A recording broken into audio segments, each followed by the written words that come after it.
to order. May 17th, 2023. Call to order. Roll call, please. Councilmember Bogas. Here. Councilmember Purdon. Here. Councilmember Carr. Here. Mayor Steinmeier. Here. Councilmember Corey. Here. Councilmember Fullick. Here. Councilmember Forbes. Okay, review of hurricane recovery projects for potential funding. Yes, thank you, Mayor and Council. I wanted to clarify, as you see in the title, this is a special meeting, and the reason we asked for that is because we will be asking you to take action to give us some direction regarding projects as well. We're also going to be asking that if we could request that the Recovery Task Force continue to keep the portal open so we can continue to provide projects as new opportunities come forward as well. But with that, we wanted to give you an overview of what our understanding of the CDBG-DR program, eligible activities, and then we're going to walk you through some of the current projects you have in your CIP that may be of interest to you to proceed with, and then we'd like to hear from you on other projects as well. So with that, I'm going to have our Special Projects Coordinator, Ally McKeown, give us the background information.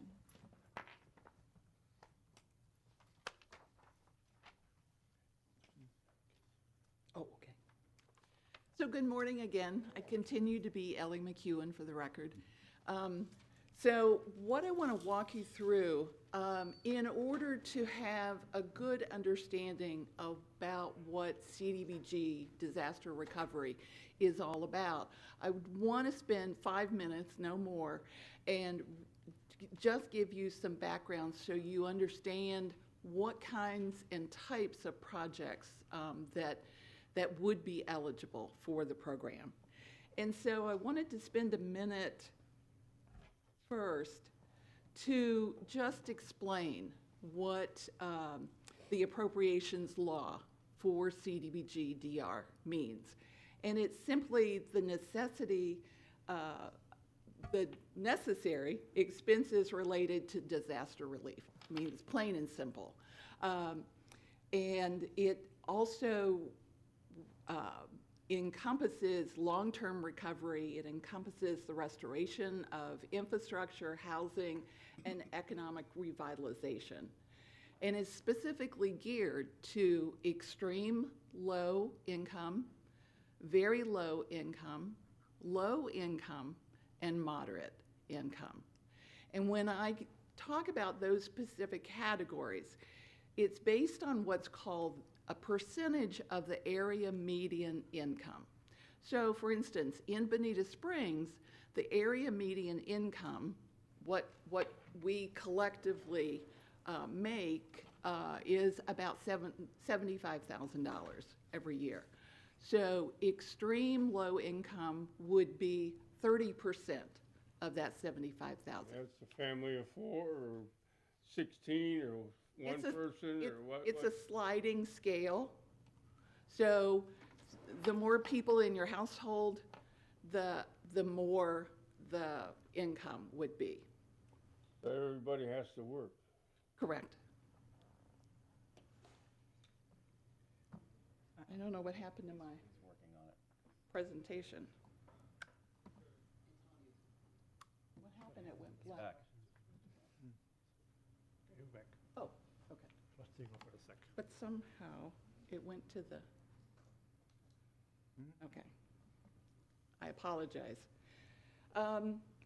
So we have covered the area in red. The activities must be those following items. Eligible, they have to meet what's called a national objective, and they have to be specifically direct result of the disaster itself.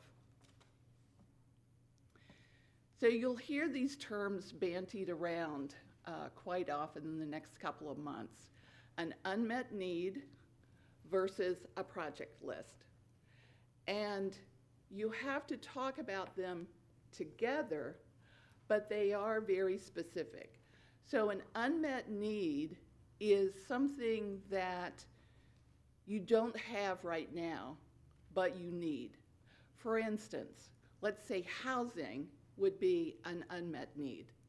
We have folks that have been displaced after the storm. Based on their income, perhaps they didn't have insurance, they didn't get a FEMA check, so they're staying with friends. They don't have the funds to rehabilitate their house to move back in to have a normal life. So a project list basically implements those unmet needs.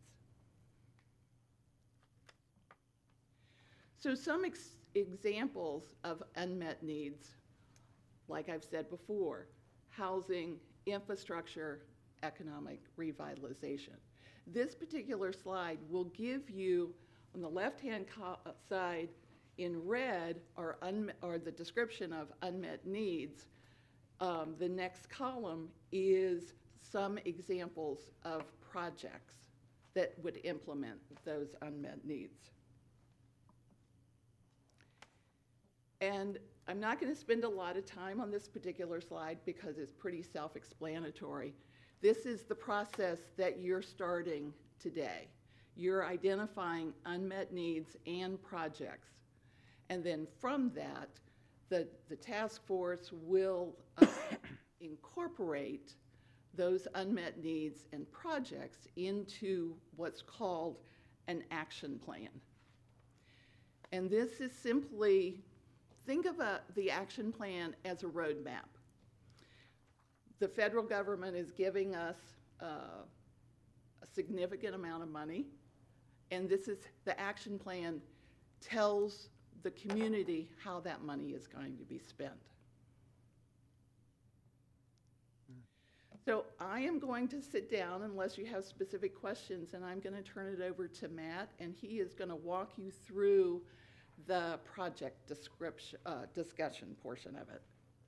And this is only involved with the low-cost neighborhoods. Correct.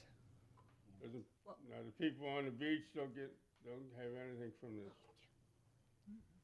So, no, can I clarify? So the CDBG-DR program, the majority of the funds has to benefit low to moderate income, but there is an opportunity for approximately 30% or so that are for overall infrastructure, resiliency, economic development. There's several categories within there.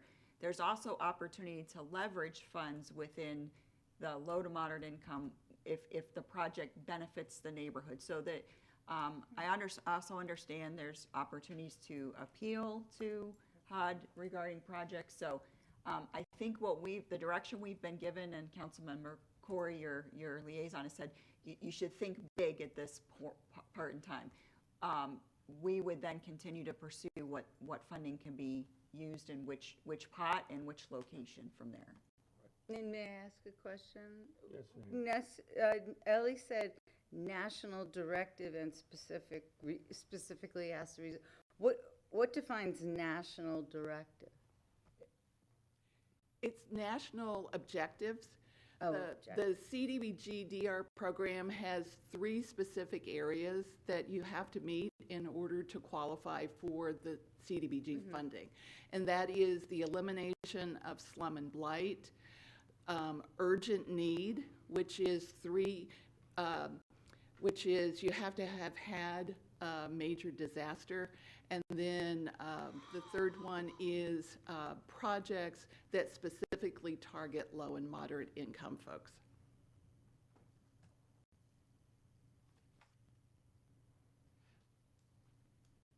thank you. Let me add a little bit to what Ellie said. As you remember, this is a direct grant from HUD to Lee County. Normally, this goes through the state. And as a direct grant for Lee County, it's got a little more flexibility in it because it's the purpose of the grant is to benefit Lee County and its needs. So some of the rules with respect to lower moderate income housing can be adjusted. For example, included in the objectives is to create housing that would move more people closer to their work. There were statistics that were published in the paper today that showed that over 5,000 people from Miami-Dade are commuting into Collier County daily. 3,000 people from Broward County are commuting into Collier County, and about 3,000 people are commuting into Collier County from Palm Beach County. These are typically teachers. These are typically municipal employees, first responders, firefighters, and so forth.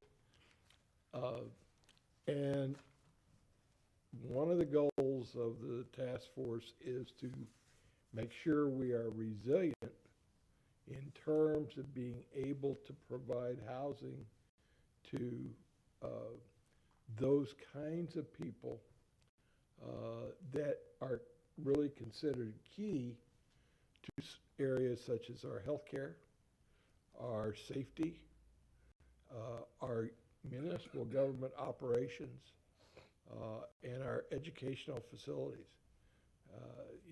The goal is that we would have teachers that could afford to live where they teach and not have to drive 100 miles each way to commute in here. So, that's going to be addressed at the task force level in terms of some of the objectives we want to try to meet at the affordable housing standards. So I want to emphasize what Arlene said in terms of thinking big. Somebody asked me what that meant, and I said, well, if you had a large chunk of money, $15, $20 million, what's the first thing that comes to mind in terms of what you would want to try to accomplish? So, I think it's a little bit more than taking our CIP and saying, well, we can fund this or we can fund that from it. The key is going to be think big in terms of how many of the 9 branches that I talked about in other meetings can a particular project hit. For example, does it hit natural resources? Does it hit environmental? Does it hit infrastructure? Does it hit education? And so forth. And that's going to end up being part of the way that the priorities are going to be set. If you remember the town hall meetings, and people were putting up stickers on the various ideas according to the number of branches, the priority is going to be pretty well, how many branches do these stickers, i.e. projects, hit? So I just wanted to sort of frame it that way. Yes, Matt. Well, I thought I would just give you some familiarity of where our low to moderate income areas are in the city and nearby. So this map shows you here in the kind of the light white color here, the areas that currently are the low to moderate income areas in the city. You can see that the downtown, this where I'm kind of highlighting on the screen, this is the railroad kind of running through the downtown area, kind of up north to really Shangri-La Road is a northern boundary, and then over to the high voltage power lines, and then running along the north side of West Terry Street is a sizable area that is deemed low to moderate income. Along the Pennsylvania corridor, a large portion of the Pennsylvania Royal corridor, where we did experience, storm surge flooding and inundation. You have a large low to moderate income area there, kind of bound by US 41, Bonita Beach Road on the south, and I bet this is Michigan Street on the north here. If it isn't Michigan, it's Wisconsin. I think it's Wisconsin. Sorry, my eyes aren't that good. I'm starting to fail. And then further to the east, this is utilizing the Imperial River as a southern boundary. It's catching it. Oh gosh, that's not a natural water body any of you are going to recognize. It's Orange Creek, but it's kind of near the assisted living facility.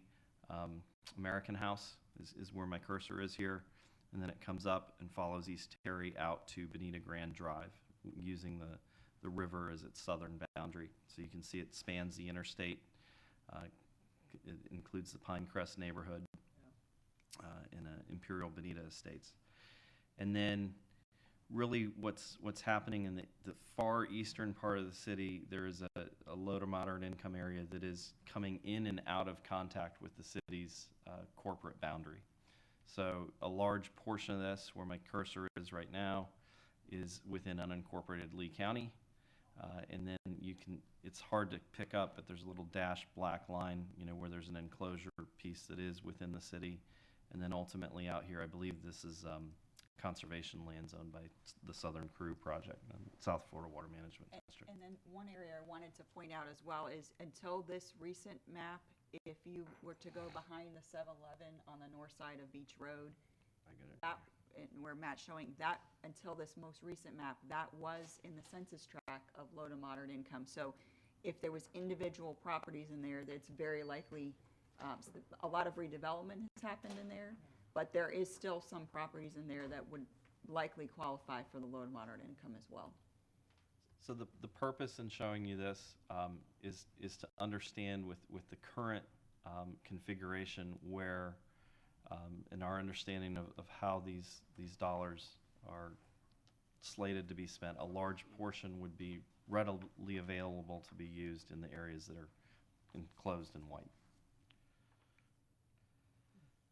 So to that end, we thought, and to Councilman Corey's point, absolutely think big. We just thought this is a starting point. I think you can take that mantra and drive it out to a couple of different rationales. One is think big all across the city, in terms of impact, but the other is to think big in terms of, we may have some projects that are co-located in this area where we believe it will be easier to be competitive for the funding, but maybe they were defined prior to the availability of this type of funding. So, maybe their scopes need to be expanded.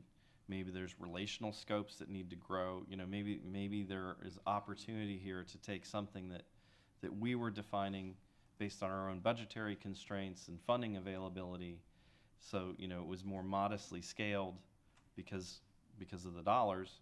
Now maybe we can take something and make it a larger project. I'll give you an example of what I think is that type of thinking.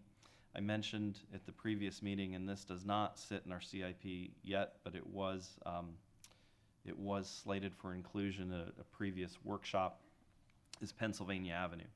So we were really considering Pennsylvania Avenue, probably not even so much from the roundabout area, but in this core section, well, I suppose the length of Pennsylvania. But that's Pennsylvania where my cursor is. It turns into Ragsdale, east of the roundabout, and it turns into a Royal as it makes the hard turn. I mentioned previously that the FDOT PD&E shows a connector road that will connect to Pennsylvania. You are working hard to activate your downtown. So in the future, as you have a replumbed intersection at US 41 and Beach Road, and you have a more activated downtown, you will certainly see increased traffic moving through that corridor, as well as pedestrian and bicycle. So instead of just focusing on this short piece that is actually the road Pennsylvania, we suggest that you think about Pennsylvania stem to stern, from Matheson all the way and including Arroyo down to Bonita Beach Road. So that would be a small example of, thinking a little bit broader in terms of what a project could be. Obviously there's a gap here that's not in the low to moderate income area, but that's kind of what we're encouraging and looking for your direction, as we go through this process and for many months, I would assume. So what I wanted to do is just point out what we have here on the map so that you can get a sense of the projects. The road projects are highlighted in orange, with the exception of Pennsylvania. And then there'll be another slide that'll show you the parks projects and others that are kind of sitting within these areas. So I'll start with number 2, which you see running through the length of the corridor. That is the Rails to Trails Sun Trail project. So there's an example of something that it touches this area, but it is much broader in its scope, and it is currently sitting in our capital improvement plan. Number 1, I should have started with number 1, is Bonita Beach Road visioning implementation. So, here it is. This is the length of that corridor from I-75 out to the beaches. But you see here at the, where these areas are coincident, you do have some extensive area where both the low to moderate income area and the project corridor come into contact. Number 3 is Goodwin Street. That is a very large project. I have the 60% plan sitting on my desk currently that we already have underway. There may be some opportunity there to bring funding towards it. Number 9 is, I'm sorry, I'm just going by physical location here. Number 9 is Old 41. That was recently put into the capital improvement plan. We identified it as about a $10 million project a year ago. It could be far more significant. It is something that currently is not under design, but these dollars could certainly help us with, and it's a large and much needed project. Number 7 is Rosemary Park. That would be a multi-use path corridor. So you can see 9 and 7 are very relational. Number 8 is really already being paid for by CBDG DR funding from Hurricane Irma. We just got approval to solicit the design of that project. So that's the $16.8 million check the governor gave us. So number 8's really already taken care of through very similar type of fund. Well, the same funding, different storm. Number 4 is Pine Avenue. It is a multi-use path that would interconnect with the work we've already done on West Terry Street. We already have it designed, and it connects the recreational facilities where we've been heavily investing and would provide a more appropriate connection than the current 5-foot sidewalk that's really, undersized for, what the city has been investing in those areas. So it would be a good connection and an easy one since it's already fully under design. And then number 6 is the south side sidewalk on West Terry Street, which is currently under design as well. But that's another opportunity where maybe the dollars could come in for funding or pay for something more robust. So those are the transportation related things that we have that are lying coincident with these low to moderate income areas. That we certainly have other transportation projects, but these are the ones that we thought, maybe there's some opportunity for. I think the bigger story is going to be on this next slide, where you see a lot of our investments in parks and recreation and facilities are sitting within the low to moderate income areas, just due to the nature of their locations. We have a large suite of projects where the recreation center is, and anyone can please stop me if I'm speaking incorrectly. And this is not my bailiwick. We can have Nicole speak as well, but we have the rec center expansion and improvement areas in number 23. Number 14 is the baseball complex that we've been methodically working on and are coming close to completing, quite honestly. Number 24 is community park improvements. Number 26 is the old library. So, you know, it sits squarely within this area. 16 is over here is at the pool. It's the pool facility family restroom. 25 is the children's activity pool. 15 is the geothermal heater and chiller for the pool. But I think the pool is a good example of where maybe we should be thinking a little broader. The pool is heavily utilized. Nicole will tell you there was increased usage after the storm, so there are impacts from Ian. And although we have these projects as well as the children's facility that's under almost ready for construction, you know, maybe there is more that we should be looking at in terms of bringing that facility up to a more modern standard. It was built, I believe, about 30 years ago, and you know, maybe it's time to look at something that could. Yeah, additionally, we had a very increased use during COVID, and it came to the point where we had to have scheduling times for folks so that we had proper separation. So Nicole can come forward. It's one of our most utilized facilities. Nicole Perino, Parks and Recreation Director. Arlene is correct. During COVID, we did have to utilize specific timing. We're actually having to do that with Hurricane Ian due to the pool being at capacity every day. We did have to schedule times for people to come so that they weren't turned away. So due to the storm, the beaches and people not, feeling comfortable going to the beaches, as well as, home pools and things like that being destroyed, our increase in the amount of usage in the pool was just exponentially. One of the competing, which is good, one of the competing uses we have is we have a lot of youth programs for children's swim lessons. Correct. And that does compete with the times that other folks, for example, the adult aerobics programs or lap swim. So there has to be unique scheduling for that as well. We definitely do not want to discontinue any of those children's activities at all. We want to encourage them, but also not take away from the recreational use of our folks, the community utilizing the pool. And that does become a little bit of a rub sometimes for us, just because of the size of our pool and meeting the state requirements in order to keep our certification with the pool and our liability as well. And Matt was right as well. Our current pool was built in the early 80s. So, expanding upon that is probably a good idea and something to think about, which isn't in our current CIP.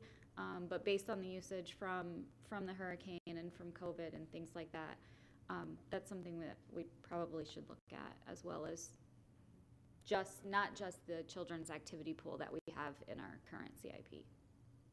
May I ask a question? Yes, ma'am. Do we have space to add more? We do.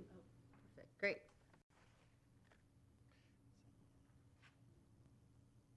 Yes.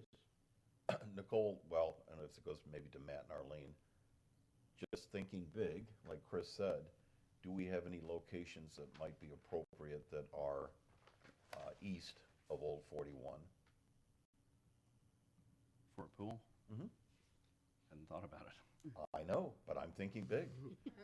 But I'm thinking housing. Well I'm thinking done. housing out there. Accessibility is one of the biggest problems for our low-income folks, and the idea of putting a pool maybe over east would probably help the utilization numbers go down at the current facility and serve our citizens better, even if they're not in my district. Oh, so you're thinking building a whole new one? Yep. So we would have two? Yep. Oh, okay. Didn't look. You need more staff, right? Or can you do it yourself? Do it myself. Thank you. You're welcome. Fair question. Just asking. I think one of the things Nicole was going to bring up during budget is we are more than ripe for an update to the recreational facilities master plan. Correct. And so we were looking probably for some consulting dollars with that to help us. And what the methodology of that is to take a look at current population and services that we're providing, and making sure that we are providing enough recreation per for our residents. And there's a formula for that that's done by an engineering firm. Does the YMCA have a swimming pool? They do, and that would be taken into account as well, as, because it would be considered, it's not a public facility, but it's accessible to folks. So that has to be looked at as part of the consideration as well. Yes, Fred. Well, point on the YMCA, they give scholarships where they don't charge fees for a tremendous Correct. amount of the membership. And the city has a record of partnering with the YMCA to, like, for example, the pickleball fields, the city helps support that, so we provided those uses for our residents in that location. So there's opportunity to, if you're thinking big about a pool, there is their opportunity to partner with them as well. You know, those are things to think about. We did do a program with the YMCA for usage because we had, this was beyond storms in our current numbers. In the summertime, we're always at capacity due to the amount of children in the community, you know, out of school and needing something to do. We did partner with the YMCA for a few years on doing a summer program so that the community could utilize it. It really didn't get much utilization because most people, our pool is close to the low to moderate income areas and the kids could walk and it was easier to get to, where being out east, the kids really couldn't get to the YMCA very easily. That was the reason for my point is north and east, there's a need. But also, as Arlene was mentioning, the Parks Master Plan was last completed in 2012, so we are definitely in need of an update of our Parks Master Plan. Estero just did one. I did assist on theirs, and because they were looking at, you know, other cities and what was offered and things like that, which our master plan would do the same, not necessarily other cities, but it does look at private entities and what's available for the public. It doesn't really take into account if it's not available for use of the public. You've got a master plan in your desk drawer. I know you do. I would, Mr. Mayor, may I say? Yes. Yeah, I would think because of the time it takes to do a master plan, we'd be better off to pick a couple things and go for them. Yes. Yes, There's absolutely. no time to do a master plan. No, Correct. that's long-term Yes. planning. That's Yeah. something we would bring forward during budget for long-term planning. No, such as the pool and things like that are already in our CIP that we already know is a need, we would want to move forward with those now versus waiting on a master plan. Our current projects are winding down. No, our current projects in the CIP, most of them have been put on hold due to the build back of all of our parks from Hurricane Ian. We did have extensive damage, so I'm working through with, staff and I are working through with our insurance company and with FEMA on building those things back. So right now, most of our focus has been building back on. The Lyles Hotel and the Wonder Gardens, they're Correct. all. Yes, that's what we've been working on currently, as well as we are still doing CIP projects. So we did finish up phase 2 of the baseball fields. We did finish, we're in the process of finishing the skate park. So we are doing CIP projects that were currently in process before the hurricane hit. But we haven't really had the resources to move forward with extensive CIP. We are working on phase 3, the LED lighting for the baseball complex. That's in process. So we do have some CIP projects in process, but not as far along as we would like to be due to the focus being on the build back, because we do have a specific time frame that FEMA allows for build back. So we did have to focus on those projects. And the kiddie pool at the swimming pool, is that? We do have an approved LDO. We are ready to go out to bid. So as it's currently scoped, we aren't ready for a change in scope. We would have to go back with our engineers, but how it's currently scoped, we are ready to go out to bid for that project. Well, keep up the good work, my dear. Thank you. Anything else? Oh, I was just gonna keep moving on. Thank you, Matt. Matt, to Hey, just, Matt. go ahead. Well, I think the pool conversation gives you an idea of expansion. And that's really why I'm presenting these, is so that you can think about what we have and what it could be expanded upon. So moving away from the pool to the east, we have the dog park facility, Mayhood Dog Park Facility. So currently, we have been planning and working towards additional soccer fields, which is what's shown here in number 13. And then you have number 20, which is dog park shade structures. So, so there's another project that's falling in the eligible area that we were aspirational towards.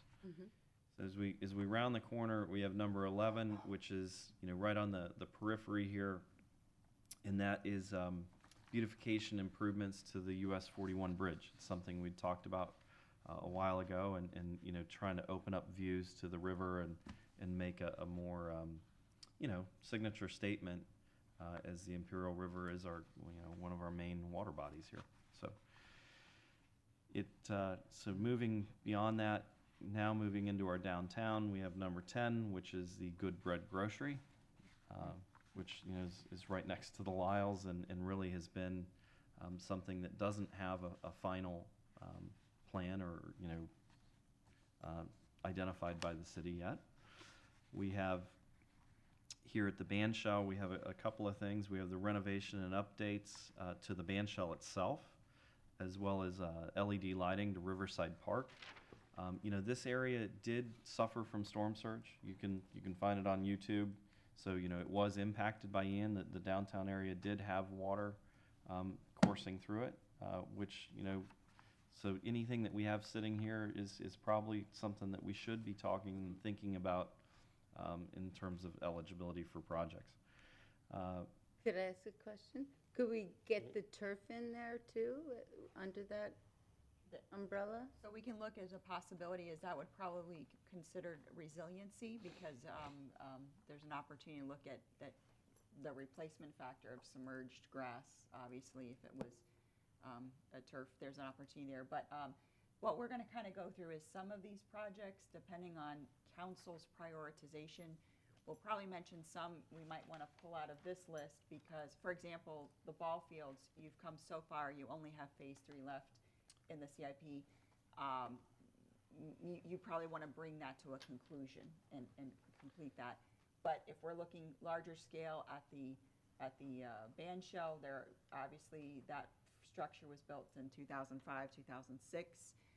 It's time for an update to the bathrooms, where we wanted to look at with the structural engineer on the mechanics of the entire stage. If you recall, we had some issues a couple years ago. Yes, Nigel. So, I'm having one of those days. The band shell is great, but Celebrate Bonita, Holiday in the Park last year, what's the capacity? Because I think some of our events now, we're truly at capacity. And I'm asking that question for a reason. Sure. So the signs of a successful event, of course, is capacity. There's, one of the things we probably need to further discuss too is it's some of the very larger events in the past. We've shuttled folks in. We've had where we've closed off other roads and actually had seating on Old 41 and around. So there, it's a question as they continue to grow. You currently have capacity for the events you have going now, but there might be ways of reconfiguring those down the road. And that's where I'm going. So, just a thought. If we had the ability to use the space that is north of the band shell, which currently is on the back side of the band shell, I know that would require relocating the band shell, but what would be the cost of renovating the band shell against a new band shell that faced north instead of south? I think you'd have to, I would not be able to begin to guess that. I think we'd have to have. Well, my question is, Yeah. we know it's going to cost a lot of money to renovate the band shell. What's the difference between renovation and a whole new band shell that would allow us to use an area between the Lyles and the band shell that we currently use for putting snow up in Holiday Inn Park? It's his fault. He said think big, so let's think big. Okay, well, Yes. let me try to reset this a little bit. there's $1.1 billion, which means there's $330 million for non-affordable housing projects. This is for Lee County as a whole, okay? There's not an allocation for Bonita Springs. So whatever we submit in terms of a project is going to go into competition with projects being submitted by Cape Coral, Fort Myers Beach, and so forth. So when I say, the likelihood of smaller projects making it through the task force evaluation project is not very high in my view. So when I say think big, it means those projects that are going to capture the attention of the county commissioners when the task force report goes to them in December. So that's one thing. The second thing is, we need to think about not only what we would work on ourselves, but what we could also partner with. For example, Chairman Ruane is big on water, and one of the things he's big on water about is the fact that there should not be a municipal-owned utility focus only. So where we have BSU, for example, and I know Fred talked to them and I talked to him yesterday, and we have projects that we would like to see done, but would have to also include working with BSU. For example, the elimination of septic tanks along the rivers and tributaries and so forth. We should be, I think, thinking about what those kinds of projects, which I consider sort of big ticket numbers, big ideas, but we do need to have the help of BSU. The idea that we can partner with Estero with respect to the Rails to Trails project, where it not only benefits Bonita Springs, but it also benefits Estero. So, I'm just trying to frame what we're trying to accomplish. The other thing that's interesting, and I'll mention it because we may want to consider it, is that Haggerty Consulting are the consultants for the Resiliency Task Force. What we are finding out is that a number of the municipalities and organizations on the task force have also retained Haggerty with respect to coming up with their list of projects and priorities. Now, Arlene mentioned that we're going to be pushing for an extension of the May 26th date. But it seems, whether it's right or wrong, I don't know, but if Haggerty is consulting with the task force and they are consulting with Cape Coral, they're consulting with Estero or whoever, maybe even Lee Health, I don't know.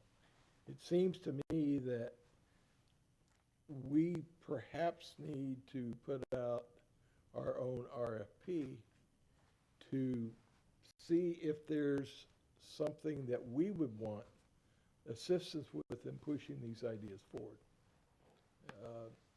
If the consultants for the task force are working with the other municipalities to present those ideas, I think, we got to be aware that that may be something that we want to do as well. But again, I just want to say if we want septic as a big priority for the city, then we need to think about, sitting down with BSU and putting something together for that. Or, we want to make sure that we're complementary to what Estero is putting forward with respect to Rails to Trails. I think we want to do that. just my comments to like try to frame what we're trying to do. You have two questions over here. Mr. Mayor. Yes, Jesse. I like the idea of septic to sewer. As far as contracting out help, I mean, I think holistically, we as a council should give staff the ability to, talk about getting, assistance on a, not just specifically for this, but the general ability. I'm all about outsourcing to people who specifically do this stuff. It costs us less money, it's less staff intensive. I'm good with it. I think it's a little cart before the horse time-wise because we have so much time left. So like, I don't want to get on the hook. Haggerty's not cheap. So I don't want to start getting on the hook and be paying them for 9 months before anything is even to a point where we would actually need a consultant.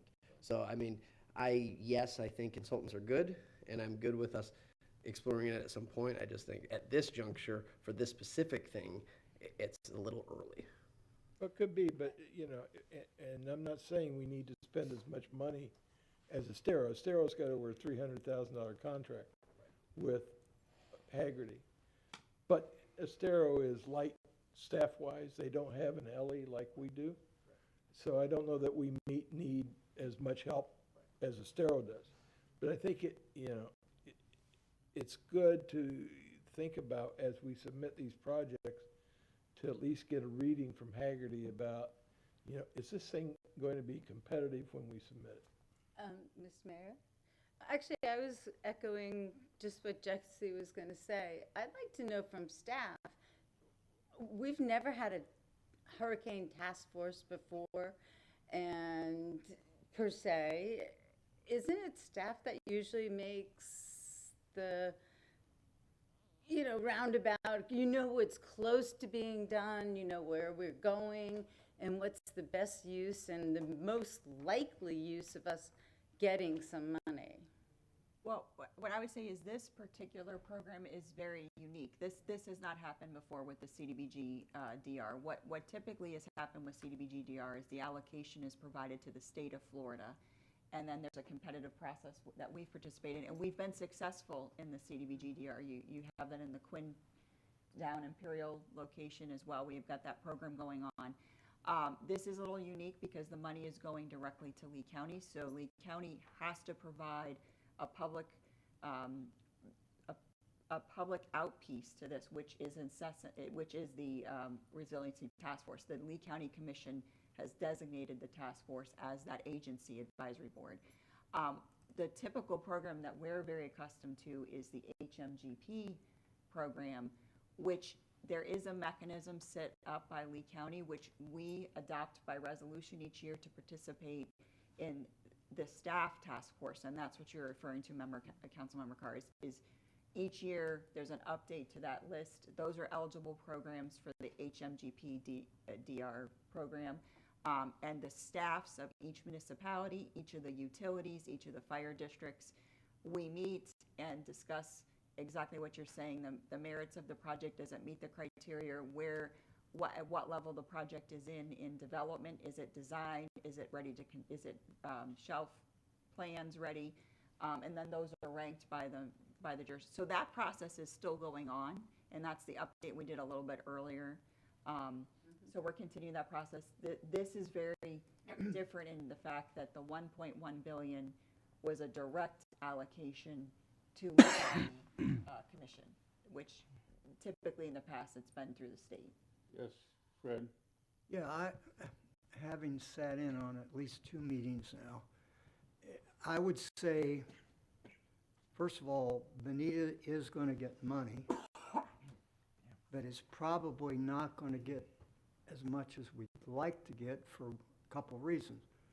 Probably, even though we have a lot of, low income, moderate income people, if you compare us up to other areas of the county, we probably are not nearly as heavy a percentage as other bigger cities, unincorporated Lee. So we've got to really work hard to get what we're going to get.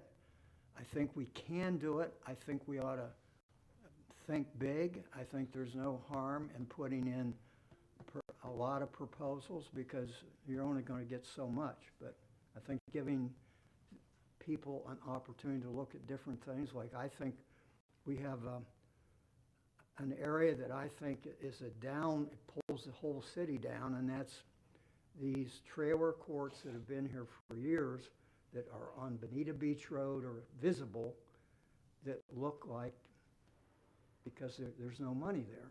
So if we can do anything to dress those up, that helps everybody. Now, I don't know whether it's possible, but I think we ought to try for it. Health and safety is at the number one issue when you're looking at projects. Should be housing. The money came from HUD. Exactly, and we haven't spoken about it. So, Matt, housing? I'm not speaking on housing. I'm talking about the capital improvement projects that we have. If you would, I'd like to finish because we're almost through. I think there are a lot of broader things, and this is going to be a marathon. But the starting point in our experience in the past, I was just doing the math in my head. I think we have $32 million of this kind of money here in the city currently in various projects, and those are really three. It's home buyout in the Quinn Street area. It's an infrastructure project that's currently under design. We had a workshop back in August over it for the same area. And then the $16.8 million I just referenced, which we just got approval to solicit engineering firms for. You may recall the governor was here a year ago giving us a cardboard check. We just got approval to start the process. This money comes with exceptionally slow timeframes. The awards happen. Now, maybe it's different because it is coming directly to the county because the state was involved in that process. But obviously, they're going to have to be working through at the staff level how this money is going to hit the streets. So, to that end, in our experience in the past, the money has been tied to these low to moderate income shapes, generally speaking. And so that's why we're walking through the capital improvement plan for you to see. I know there's a lot of talk about thinking big and broad, and we fully expect that with this disaster, but based on previous experience, we're trying to show you where your starting points are so that you can give us direction on where to go. So with that, number 12 is a parking garage feasibility study. This is not a particular location, but that is a $35 million, if not more, structure for the downtown that we had already identified in our CIP. Number 19 is improvements to the banyan tree lot. And then number 21 is improvements to the, whatever you want to call it, the Columns Bonita Trail, the outdoor center the nature place. Sorry, slipped my mind. But an example of thinking big there, we own quite a bit of property there. It's currently a concrete block house. You don't have an interpretive center if you've ever been to down in Collier County, Mike, off of 951. Rookery Bay. Rookery Bay's educational facility, or if you've ever been out to Audubon in the Corkscrew Swamp, maybe there's an opportunity for something along those lines with more extensive trails that connect into Crew. That's something that's been talked about. Southern Crew is over here. So those are where you can take a simple idea and grow it. And I think there's lots of opportunity hiding within the projects that I've outlined for that. So I think the direction we understood was to provide a plethora of big ideas, submit them, and then we're going to utilize, I understand, our direction to your liaisons to the Recovery Task Force to advocate for this council's priorities. So, for example, if they're all in the book and on the list, they may not be on the CDBG DR list, but this task force is supposed to be looking at other resources and funding too. So they would be at least a reference point, so when the city goes to pursue grants, we'd be able to reference that we were in the Resiliency Task Force plan, that it's a project that's been vetted in through the plan.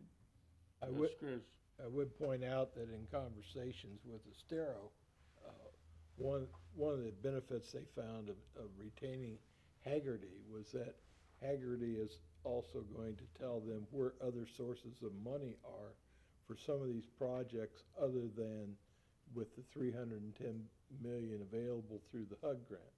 So are there state programs, for example, if we wanted to do septic, but we were only allocated, say, $10 million, and we needed 25 million? Well, what other grant programs are there at the state and federal level that we could use to supplement our efforts in that area? So that's another thing everybody's, again, as Arlene said, this $1.1 billion is not the only monies that the task force is looking for. And Mr. Mayor, can I add one thing? I'm sorry, Chris, were you finished? Yep. I mentioned that RSW is expanding, and they did address workforce housing. And there is a plan, so maybe we don't have to worry about housing. And that they won't have to drive an hour out by Lehigh Acres, but I think the staff needs to just move forward on the plans and put priorities and help us sort of.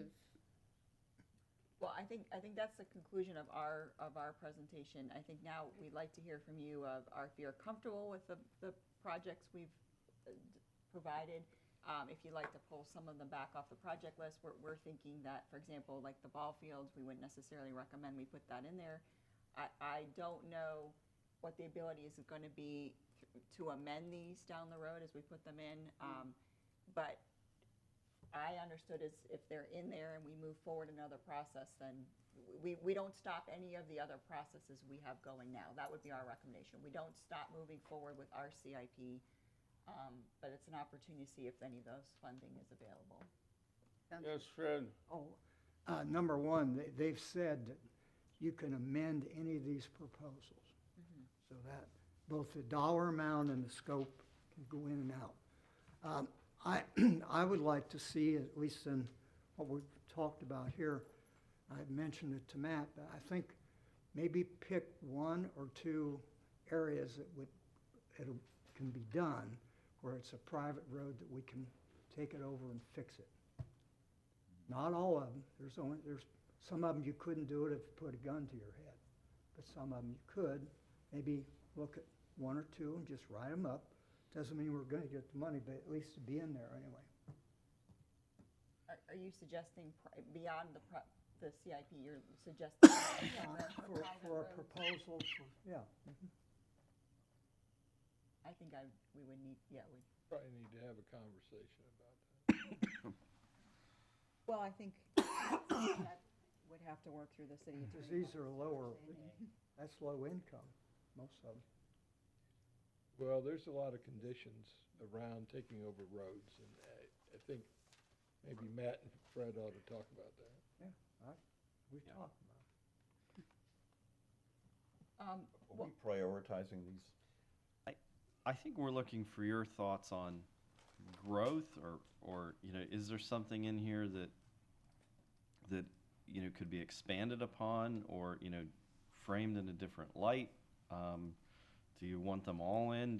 Are there things that don't make sense? Like I mentioned that the money takes years to drive to the ground, so we have projects that I've mentioned that are moving forward. Goodwin Street, I have 60% plans on my desk. That means it's on a schedule for construction in a 2-year time frame, maybe 3 at the far end.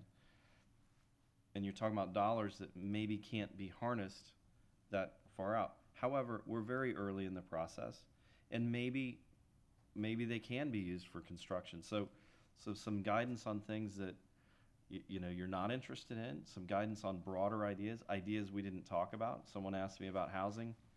We don't have housing projects in our CIP. Broader things like Councilman Corey's talked about, we're looking for direction. So I would suggest as government light, your staff does not typically work in providing low to moderate income housing. We work with our local nonprofits, and we also direct them to the Lee County Human Services Department, and that is who administers the SHIP program from the state. So there's opportunities. We're assuming that through this process, and maybe this is where some advocation from the council comes, is that to advocate for is that the county will look at that program because they have those resources county-wide in how they provide, distribute those funds for that as well. But I think one of the things we could look at is if we looked just at the transportation projects, I don't think, I think what we like to do is if, for example, Goodwin's able to keep moving forward, I don't think we're uncomfortable with you putting that on the list with this council's understanding that we're not going to stop moving forward on the CIP. So if the timing does not work as such that those grant dollars are available, we're going to come to you and say, we're ready to go to bid, we're ready to go to construction, you've funded it so far. That means we're going to pull ourselves out of the line as to getting the funding through this program or other program. I think, I mean, there's no reason why we can't list the ball fields, but we would not want to stop the ball field progress. This past year, it was very exciting because we were utilized as a regional tournament location because our fields are in the shape they are in, and we were lucky enough to still have our field lights. So that's going to give you a lot more opportunity to give services to the community as more of a regional facility. We kind of would like to finish that out. Same thing with the skate park, finish that out. So, Well, it's my understanding that as these projects are identified, you've got to link them to one of the branches in terms of objectives. So it's my understanding the way we should be submitting these is if a particular project, let's call it Rails to Trails, impacts economic development, it impacts education, it impacts natural resources, that as we submit these, we ought to be submitting the project to each of those branches in terms of trying to match up with the priorities of those branches. So this is not going to end up being coming up to the task force level. This is not going to be, say, 500 different projects coming in from all the municipalities and cities. It's first going to be filtered by the branches, and that's where I get back to saying we need to identify those projects that can hit as many of those branch priorities as possible. It's sort of like if you went to the town hall meetings, you remember the sticker process. And so to the extent that you can put a sticker in each of those branch areas for a particular project, you're going to have more branches with the ability to talk about the same project, which is going to carry weight up at the task force level. Yes, Naja. Sorry. Rails to Trails, it hits so many different things. When we were at the town hall, that was a major project. Is that something that we can put up as a priority? yes. So how do we do that? So maybe if we look at the, if what you're focusing on, Councilmember Corey, is to pick a couple things from each of these. I think Rails to Trails, we've heard consistently from council, is an interest. I think what might be beneficial is looking at the Pennsylvania program, because you can touch on stormwater improvements. That's economic development for our downtown. And it was affected. We have demonstrated video that it was an affected location. I think, Old 41 and 041 as well, going north, and Rosemary. and Rosemary. So if that was comfortable with those projects, if we see, at the end, we can create a vote on that, but if you're comfortable with those as your transportation projects we move forward, I think we have evidence of storm-related damage on those, and we'd be comfortable with those, with the understanding we can always add more on. Good one too. We can, yes, good. Do you want to include good one on that as well? I mean, my recommendation, if I've got the transportation map up, thoughts using what we have is the Sun Trail project, Old 41. It's a heavy lift. A portion of it was underwater during the surge event. Rosemary, I don't believe was underwater, but it's worth holding on, keeping it out there as a potential. Goodwin, quite honestly, you're very far along with it, but if the dollars were able to come closely, they might help with construction. So it's probably worth keeping the iron in the fire with the understanding that if you want to see that project built quicker, it's already in our budget, and we move forward with it. And then Pennsylvania, of course, based on what was experienced along that corridor. And you could throw in Dean Street. I don't know that it was really underwater, but it's along Oak Creek there, which is number 5. My turn. Where are the elected representatives of the community? They're right here. Yeah. We got 17 branches and 10 million people putting in all this input, making decisions. Ultimately, the end decision of where the funds are allocated is the county commission. Exactly. So these boards are advisory boards, but it's going to set up an overall master plan that will be referred to that helps them make their final decisions. It's our wish list. Correct. Okay. Yes, Chris. One thing, and I don't know if it's a project to be identified with this program, but Jamie's green sheet on the dredging for the Weeks Fish Camp. I am concerned that because I have boated east of 41 with the amount of silt and buildup in the Imperial River. And which brings to mind the fact that one thing and I don't know if it comes under this or not, or another program, but I would like to see money obtained to make sure all of our rivers and all of our tributaries and all of our ditches are cleaned out such that if we have another major storm, at least the water can drain as quickly as possible. Now, I know that, for example, on the Imperial River, say behind Brandon Cove, which is just south of the firehouse on Terry, it's almost impossible to get a boat out because of all the sandbars and gravel that have been put in there. It's filled up the channel. If the channel could be restored to normal depths, that holds a lot of stormwater, and it drains the city quicker. So one of the things I'd like to see is maybe that's not our job, but how do we go about cleaning out the Imperial River and the tributaries? It's not a small task. And there are organizations that do hold responsibility. There are surveys that we conducted after the storm that do not show significant siltation in large stretches. It may be in some areas, but it's something we certainly look at. But I don't want to give you any false sense of hope that the permitting of those, there are multiple agencies that permit those types of things, and they're not always so simple. I would agree with that. I just having worked on dredging projects from a federal level, you have to deal with both the state and the federal environmental sides of the house, and oftentimes you have more than one agency that has different timetables and they don't talk to each other. So, I mean. Well, that's why I'm saying I don't know if this is the place to talk about it, but it seemed to me like, I grew up in a flood area. And, when we had floods, the first thing that happened was, well, let's go in and clean out all the ditches and streams so that water's not blocked and we can open up housing, we can open up the farmlands again.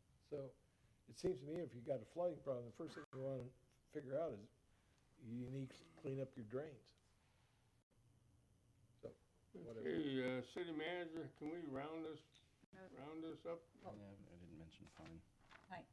So, Matt, can you read So if based on what we've talked about for transportation currently, I think you really should be thinking about expanding and broader, like Councilman Corey said. But based on what we have in the CIP, what we presented to you, I would suggest that considering Pennsylvania, considering the Sun Trail, Dean Street, which is number 5 on this map, Goodwin, which is number 3, Rosemary, which is number 7, Old 41, which is number 9, and Pine Avenue, which is number 4, would be a reasonable. Now, what's left out of that list is number 6, which is currently under design, and Goodwin is under design as well, so you could throw number 6 in if you'd like. That's the East Terrace. West Terry South sidewalk. And you could throw one in, one would probably, that's Bonita Beach Road visioning. It's a little less defined. And as you can see, that Is it, in 8 was it needed, right? Did you say that? Because that's. eight's already covered in funded the same through program, through the same program, Hurricane Irma money. So that is moving forward. Do we make a motion on that, or take a vote on Yes, what I- you just said? Well, let's take them, let's take them. Let's clarify what I just said, because I left a couple of them out, and I want you to understand that. And if you tell me, but I would recommend Pennsylvania, the Sun Trail. Pennsylvania is not numbered, but it's the red line shown on that map. Sun Trail, which is number 2, which is up at the top. Dean Street, which is number 5. Goodwin Street, which is number 3. Rosemary, which is number 7. Pine Avenue, which is number 4. And Old 41. And I suppose you could include number 6 if you'd like. Neither here nor there. Why not? That's, is funded? Because I know we're moving No, forward. East Terry, that's a. Oh, East Terry, I'm sorry. What do we think about the Imperial Bridge beautification? That's Kind of a stretch. on the next. That's on the next Supposed list. to be one at a time, Sorry. and in some sort of order. We're jumping all over the place. Come on. That would be on, We're these, getting tired, I know we are, so come on. so that would be the first section, would be transportation. We'll get to, Okay. I think Matt has a great handle on how we should proceed. I agree. Well, if Make a motion to follow that. does that include number 6? Because I didn't really give you a clear recommendation. on that. I think that we're so close to it that we shouldn't, only because we might seem greedy and then, or they'll give us 6 and then that's it. Whosever districts that's in, you left it up to them. That's me. Okay, do you want it in? I do want it. Okay, can we settle down now? what I would suggest is, obviously, Councilmember Corey and Deputy Mayor Forbes are gonna be attending these meetings. If there's some sort of direction where we need to have you all rank or prioritize, they're gonna come back and ask you for that, and that's how we'll proceed from there. We take a vote on what has been proposed? Take a vote on transportation, because I think we need to do this multi-part. Motion to pass. Make a motion, Second. make a motion. We got a motion and a second. And is Nigel's Street in or not? Yes. Yes. Okay, I'm just Come on, stop clarifying. interrupting, Nigel please. was looking at me. Roll call, please. Councilmember Bogas. Aye. Councilmember Purdon. Aye. Councilmember Carr. Aye. Mayor Steinmeier. Aye. Councilmember Corey. Aye. Councilmember Fullick. Aye. Councilmember Forbes. Aye. I think for the next phase, we can look at the Imperial River Bridge beautification as economic development. We want to hear from you on the parking garage feasibility study. That's something that's a very long-term goal. The additional soccer fields, if it's included, we want to recommend that you allow us to continue with the design, at least as phase 1, because other grant opportunities might become available. I don't think we suggest the ball fields as we're so close to the finish line. If you enter the pool, I would say as a larger scale study as to the needs of the community for either additional pools or expanding the pool facility we have, and allow the kiddie pool section to continue on, because that's been a long process and we're in the middle of DO. And we have to complete the pool restroom, family restroom, to comply with liability and insurance. I think those were Can we and the rec center could be studied. move that, can we make a motion to move that stuff? Unless there's anything else you want included in the list. Okay, Sorry, go ahead. I was just gonna say, which topic area is that this would not include dog park shade structures, and this would not include, this isn't the appropriate topic for nature place updates and expansions, or is this that place? No, we should bring that. If you, and our thoughts would be is if you're gonna look at creating a larger scale actual eco center, that's would be the look, is to expand the look there. Okay, so both of those, I think, should, if that's the appropriate box for those, I think those are both good options. Just a question. Is this where we would want to include the library and converting it, The old library. public safety and, Well, the old, Code you're enforcement. also gonna be getting a report on all of the facilities. If you have some direction as to where we could make it a larger, even broader band, is that facility was greatly used during Hurricane Ian. It was used during COVID, for making sure it's available for public use and, That's a great idea, Nigel. That is a great idea. Yeah, I'd like, if we're making a motion, I'd like that included. Good, Good. well, I think that's a great idea, and I think we should be sure that include that we want to build a community room as part of that, in addition. No, Not a center for anybody, a community room where you can have community meetings. so I think the council has to have a discussion on your future use of that facility, because some uses won't be compatible. If you decide for some particular uses, some won't be compatible. There was discussion in the presentation we provided of a community room if you want, or community space. Yeah. At the old Banyan Tree site where you had a community hall. We gave you some samples from DPZ of how you could look at that.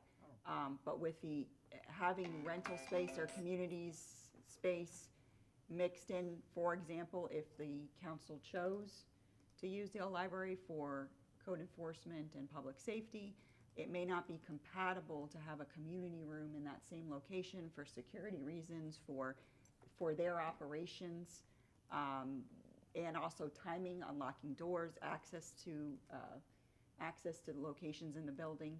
So that's a broader ban discussion. If we're looking at the overall use of the library for public use, adding that in there, and then the discussion can continue, or provide a direction to move forward too. That's an option of council.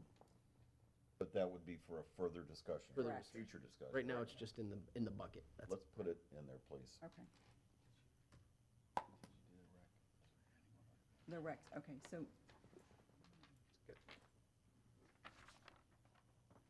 I believe we discussed the additional soccer fields, the pool as an overall expansion, not just specific to the restrooms, because we need to continue that, and the child's pool area. If you wanted to continue the old community hall Banyan site, if you want us to look at direction of community space there, you could also leave that and have further discussion as well. And the nature place expansion, recreational center expansion, which includes community park and the old library. Was there anything that I missed? No. Motion Oh, the to bridge, approve. the bridge. The bridge, Old 41 Bridge, yes. Motion to approve. Second. Second? Jesse seconded. Okay. Councilmember Purdon. Councilmember Carr. Aye. Mayor Steinmeier. Aye. Councilmember Corey. Aye. Councilmember Fullick. Aye. Councilmember Forbes. Councilmember Bogas. Aye. Okay, so I think that concluded our direction. Now, if there's anything beyond the CIP that you would like us to include, that's where I think we have this discussion. If there's time, I would like to ask staff to coordinate with BSU for a project that eliminates septic tanks to the extent possible. So that would be like whatever is left Yeah. that, Yeah. that they haven't already addressed. Because we've addressed this constantly. So yes, we will communicate. So if you all provide a vote on that, then we'll communicate there. And I think you leave it as broad as is anywhere there's septic, it's conversion to sewer, any location. Primarily going to be their request, but I'd Yes. just like to coordinate with them, You need a motion on that? No, just direction. just direction. Excuse me, Ms. Mayor. Yep. I would Yes. like to, direction or thoughts on the workforce housing. We keep discussing the low income, but I really think we need to look at possibilities, availability, where we can put or workforce housing. I understand that they're looking at it, according to Laura, at the airport, surrounding areas, but in whole, I mean, that's just not gonna be enough room for workforce housing. Go ahead.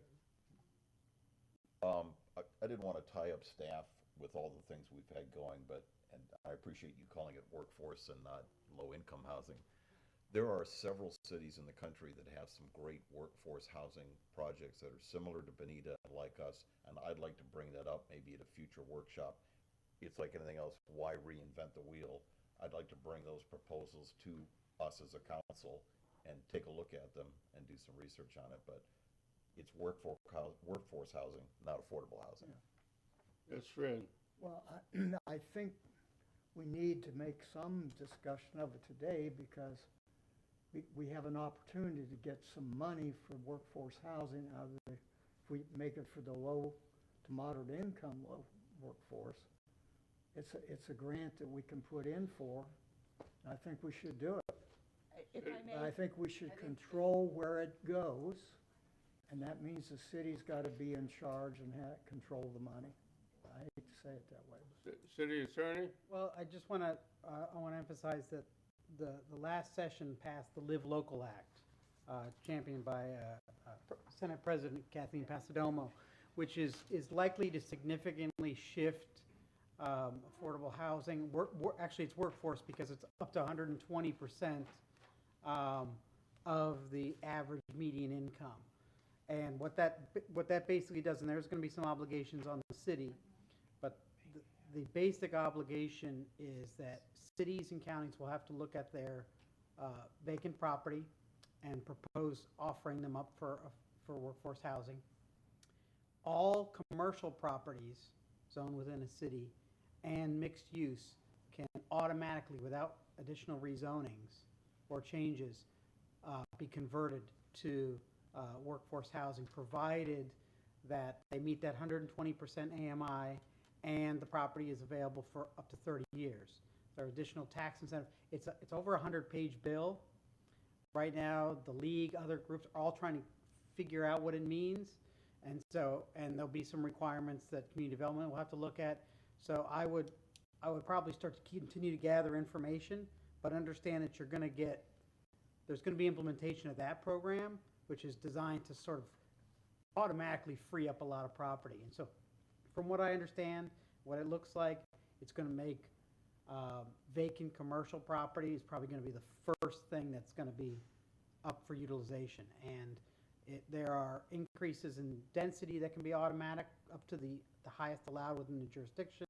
You can go the highest height within 1 mile, all that without city action. So there's going to be a lot of changes, and I don't know how that's going to affect Bonita Springs just yet. I think everyone's still trying to get a handle on it, but I just want to let you know that that's out there, and that should be something to consider. And Mr. Mayor, could I add that, like, Arthrex, they just bought a hotel for You their mind if I workers. speak first?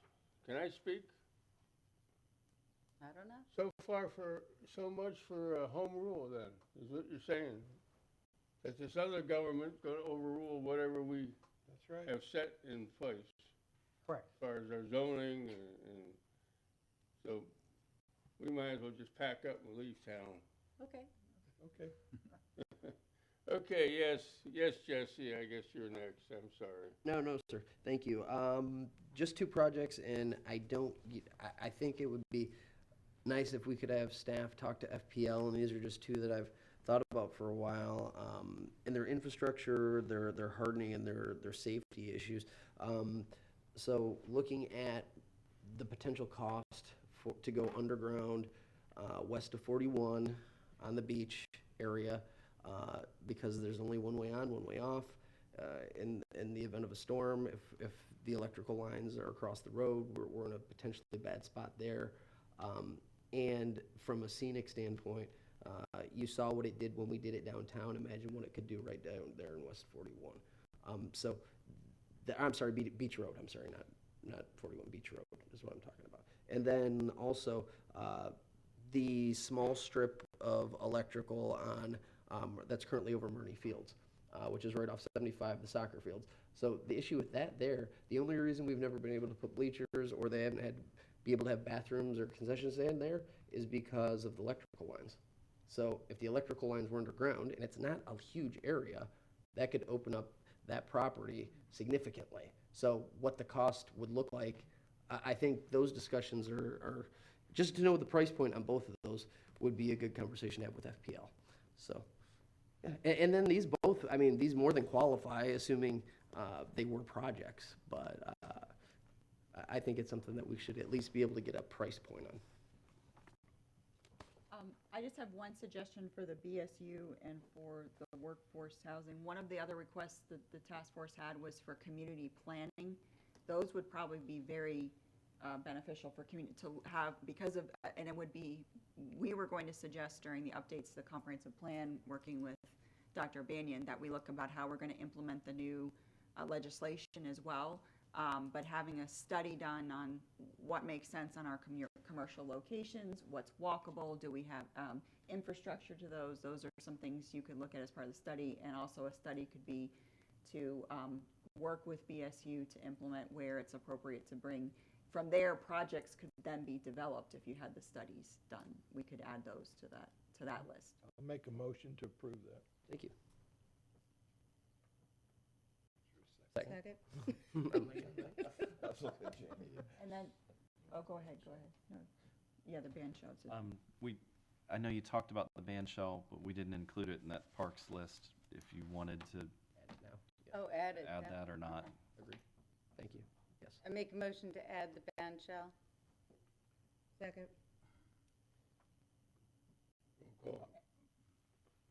Okay.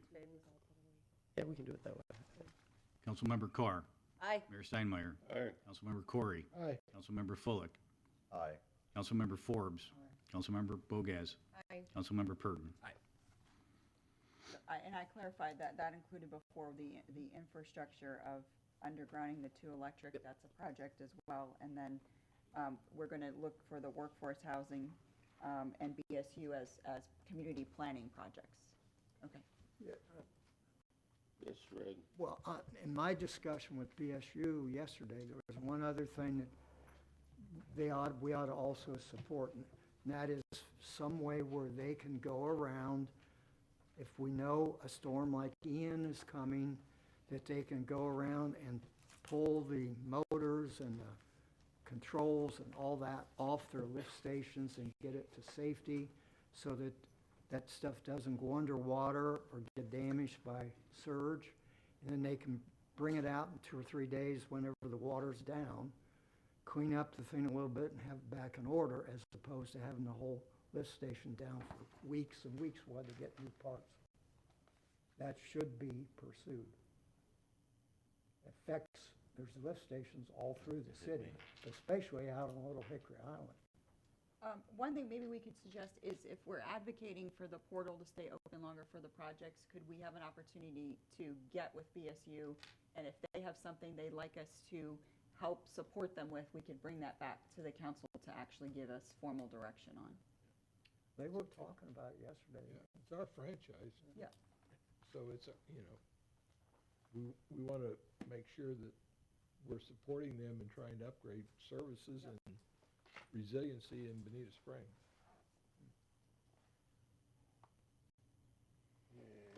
Okay. How about, we getting anywhere near public comment? I think we have enough direction. I will say that, based on the comments we heard and understanding what we need to do capacity-wise, we'll start looking for a larger RFP so that there are a lot of federal requirements for consultants that we have to make sure we follow. It will take us a while to advertise, so we're going to start that process as well. If there's a need for us to do smaller consulting, your staff has the ability to do that within the budget, as long as it's a smaller dollar amount. So if you're comfortable, if we see that we need, for example, somewhere around the $10,000 level, not to exceed, with an hourly rate for some help, we'll move forward with that, like we normally would do with finance, as well as we would do with Parks and Rec. If we need additional consulting, we have the ability to do that at a lower dollar level. So we would not recommend anything further at this point, because without proper advertising and an RFQ process, we would not likely be able to be reimbursed for any of those dollars. We're comfortable with operating funds, not more than 10,000. We could easily do that. We have that built into the budgets when we need those resources, so. Okay, public comment? Come forward, please. Thank you. I appreciate you showing up right in time. Ann Grandel, former director of Love in the Name of Christ, also known as Love Inc. And when I was director for 6 years, we brought transformation to 2,100 families that were in need. Before Hurricane Ian, housing was an issue. After Hurricane Ian, it's dire.